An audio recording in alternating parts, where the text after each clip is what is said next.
ഗുരുവായൂർ ഏകാദശി ഉദയാസ്തമന പൂജ മാറ്റിയതിനെതിരായ ഹർജി ഹൈക്കോടതി ഇന്ന് വീണ്ടും പരിഗണിക്കും.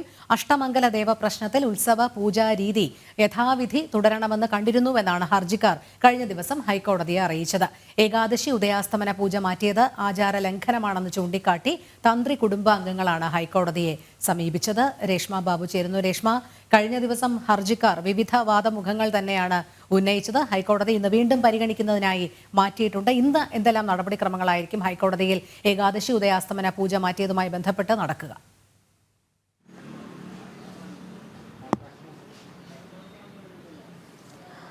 രോഹിണി, ഗുരുവായൂർ ഏകാദശി ഉദയാസ്തമന പൂജ മാറ്റിയതിനെതിരായിട്ടുള്ള ഹർജി ജസ്റ്റിസ് അനിൽ കെ നരേന്ദ്രൻ അധ്യക്ഷനായിട്ടുള്ള ഡിവിഷൻ ബെഞ്ചാണ് പരിഗണിക്കുന്നത്. കഴിഞ്ഞ ദിവസം പ്രാഥമിക വാദം ഹൈക്കോടതി കേട്ടിരുന്നു. ആ സമയത്ത് ഹർജിക്കാർ അറിയിച്ചത് ഈ 2015-ലും അതോടൊപ്പം തന്നെ 2018-ലും അഷ്ടമംഗല ദേവപ്രശ്നം നടത്തിയിരുന്നു. അതിൽ കണ്ടത് യഥാവിധി തന്നെ ഉത്സവ രീതികൾ, അതായത് പൂജാ രീതികൾ, ആചരണാദികൾ തുടരണം എന്നുള്ളത് തന്നെയാണ്. അക്കാര്യത്തിൽ നിലവിൽ ഒരു വീഴ്ച സംഭവിച്ചു എന്നുള്ളൊരു നിലപാടാണ് ഹർജിക്കാർ ഹൈക്കോടതിയിൽ വ്യക്തമാക്കിയിട്ടുള്ളത്. അതായത് ഈ ഉത്സവ പൂജ രീതികൾ അത് തുടരണമെന്നുള്ളത് നേരത്തെയുള്ള ദേവപ്രശ്നത്തിൽ കണ്ടു. പക്ഷേ നിലവിൽ ഈ ഉദയാസ്തമന പൂജ, ഏകാദശി ഉദയാസ്തമന പൂജ മാറ്റിയതിലൂടെ ആ ആചാര ലംഘനം ഉണ്ടായി എന്ന് തന്നെയാണ് ഹർജിക്കാർ ഹൈക്കോടതിയെ അറിയിച്ചിട്ടുള്ളത്. അത് മാത്രമല്ല, ഈ സാധാരണ വഴിപാടാണ് ഈ ഉദയാസ്തമന പൂജ എന്നുള്ളൊരു നിലപാടിൽ അടിയുറച്ചു നിൽക്കുകയാണ് ദേവസ്വം മാനേജിംഗ് കമ്മിറ്റി.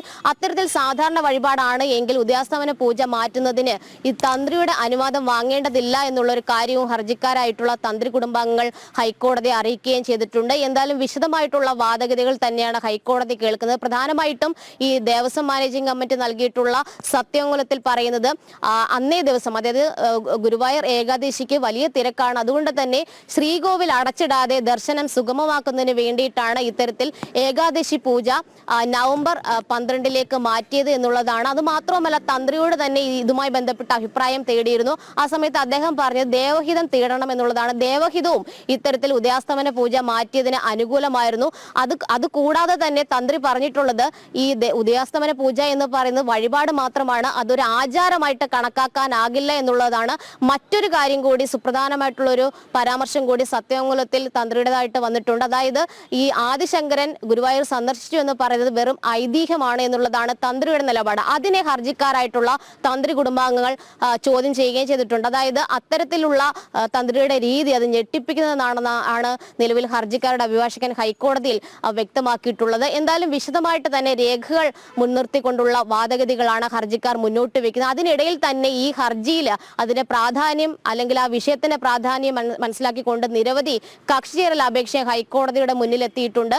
ഓദിക്കന്മാരും ചിറളയും കോവിലകവും അടക്കമാണ് കക്ഷിചേരൽ അപേക്ഷ നിലവിൽ ഹൈക്കോടതി ഡിവിഷൻ ബെഞ്ചിന് മുന്നിൽ മുന്നോട്ട് വെച്ചിരിക്കുന്നത്. ആ അപേക്ഷയിൽ ഹൈക്കോടതി തീരുമാനമെടുക്കും. അനുവദിക്കുകയാണെങ്കിൽ സ്വാഭാവികമായിട്ട് അവരുടെ ഒക്കെ തന്നെ വാദഗതികൾ കേൾക്കും. എന്തായാലും വാദഗതികൾ കേൾക്കാൻ തന്നെയാണ് ഹൈക്കോടതിയുടെ തീരുമാനം. ഒപ്പം തന്നെ കഴിഞ്ഞ ദിവസം ഈ ക്ഷേത്രവുമായി ബന്ധപ്പെട്ട്, അതായത് തൃശ്ശൂർ ജില്ലയിലെ ക്ഷേത്രങ്ങളുമായി ബന്ധപ്പെട്ടുള്ള ചരിത്രം അതടങ്ങുന്ന ഒരു പുസ്തകം ഈ ഹർജിക്കാർ ഹൈക്കോടതിയിൽ ചൂണ്ടിക്കാട്ടിയിരുന്നു. അതിന്റെ പകർപ്പ് എതിർകക്ഷികൾക്ക് നൽകിയിട്ടുണ്ട്. അതിന്മേലുള്ള ഒരു വാദഗതികളായിരിക്കും. കാരണം ആധികാരികമായിട്ടുള്ള ആചാരവിധികൾ അത് എത്രത്തോളം പ്രാധാന്യം അർഹിക്കുന്നുണ്ട്, ഇതൊക്കെ തന്നെയായിരിക്കും ഹൈക്കോടതിയിൽ വാദമായിട്ട് മുന്നോട്ട് വെക്കുക. നേരത്തെ ഈ സത്യവാങ്മൂലത്തിൽ ദേവസ്വം മാനേജിംഗ് കമ്മിറ്റി പറഞ്ഞത് ആചാരമാണ് ഉദയാസ്തമന പൂജയെങ്കിൽ അതൊരു സിവിൽ കോടതിയിൽ സ്ഥാപിക്കേണ്ടതുണ്ട് തുടങ്ങിയ വാദഗതികൾ കൂടി മുന്നോട്ട് വെച്ചിരുന്നു. ആ ഒരു പോയിന്റിലും വാദം നടന്നേക്കും. എന്തായാലും ഹൈക്കോടതിയുടെ ദേവസ്വം ബെഞ്ചാണ് ഈ ഗുരുവായൂർ ഏകാദശി ഉദയാസ്തമന പൂജ മാറ്റിയതിനെതിരായിട്ടുള്ള തന്ത്രി കുടുംബാംഗങ്ങൾ സമർപ്പിച്ച ഹർജി പരിഗണിക്കുന്നത്. രോഹിണി, ശരി. ഗുരുവായൂർ ഏകാദശി ഉദയാസ്തമന പൂജ സംബന്ധിച്ച് ഇന്ന് ഹൈക്കോടതി വീണ്ടും ഹർജി പരിഗണിക്കുമ്പോൾ തുടർ വാദങ്ങളും വിശദമായ വാദങ്ങളും തന്നെ ഹൈക്കോടതി കേൾക്കും. രേഷ്മ ബാബുവാണ് വിവരങ്ങൾ നൽകിയത്.